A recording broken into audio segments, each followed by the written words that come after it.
बिस्मिल्लाहिर्रहमानिर्रहीम। तमाम देखने और सुनने वालों को अस्सलाम वालेकुम। मैं उम्मीद करता हूँ कि आप सब दोस्त खैरियत से होंगे।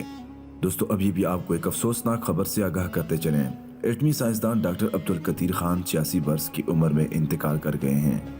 नाज़रीन ग्रामी, पाकिस्तान के मोहसिन एटमी साइंसदान डॉक्टर अब्दुल कदीर खान इंतकाल कर गए। उनकी उम्र 86 वर्ष थी।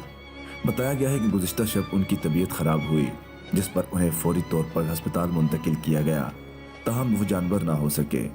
उनकी वसीयत के मुताबिक नमाज जनाजा फैसल मस्जिद में अदा की जाएगी। दोस्तों, आपको एक बार फिर से एक अफसोसनाक खबर से आगाह करते चलें कि पाकिस्तान के मोहसिन एटमी साइंसदान डॉक्टर अब्दुल कदीर खान इंतकाल कर गए। उनकी उम्र 86 वर्ष थी। बताया गया है कि गुज़िश्ता शब उनकी तबीयत खराब हुई, जिस पर उन्हें फौरी तौर पर अस्पताल मुंतकिल किया गया, ताहम इससे जानवर ना हो सके। उनकी वसीयत के मुताबिक नमाज जनाजा फैसल मस्जिद में अदा की जाएगी।